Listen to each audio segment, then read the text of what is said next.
While Mani was saying things, that reminded me of somebody having put the question to Ramakrishna. You all have heard of Ramakrishna? Ramakrishna. No, Ramakrishna of Calcutta. He was the perfect master of his time in the 19th century. He passed away just 6 years before Baba was born, Calcutta. So somebody, naturally he was a simple person, and he spoke of truth, intrinsic truth. And at that time, there were many people around him who never wanted to have anything to do with the personal aspect of the Lord. Lord was the absolute reality.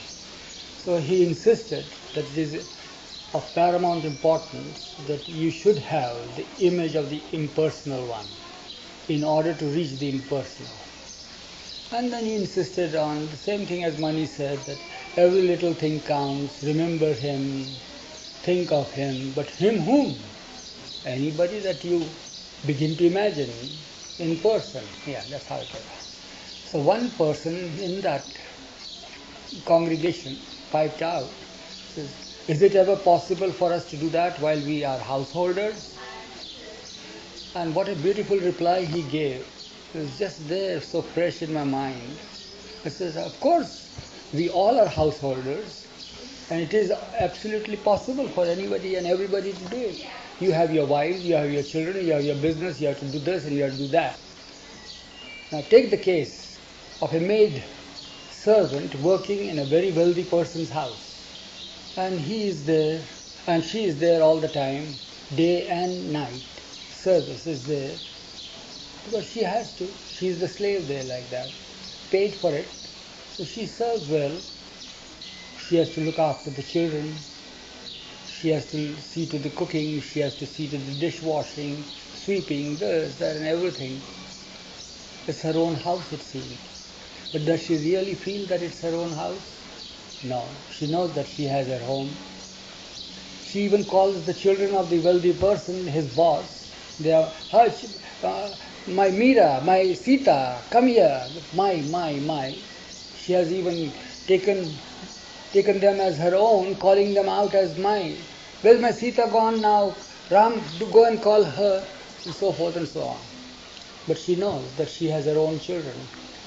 She knows that. She, all the time, while she is in the world that she has created, living there, she knows that it's not hers. She remains just as an instrument, working there, seeing to the needs of the moment at the time. But all the time her mind is focused on her own husband that is working somewhere, her own children that are there, her own household that is there, and all that is there. So likewise, he said that man being in the household must have his mind all the time pinned on to your own beloved Lord.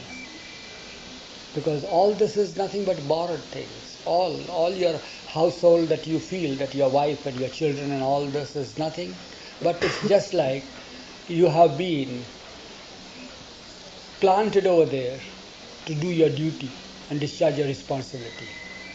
All the time mind and heart is set on your very own, and I am that very own. That's what he says. So that's how one has to discharge one's responsibilities in worldly life. Always having the mind focusing on him in every act. It's all the time.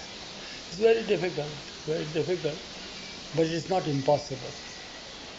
It is possible, and it becomes your very life.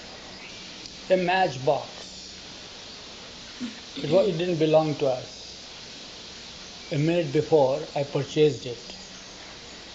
As soon as I have it in my pocket, I immediately identify it to be mine. And if somebody asks, I have taken it, immediately I say, where's my matchbox? It wasn't yours.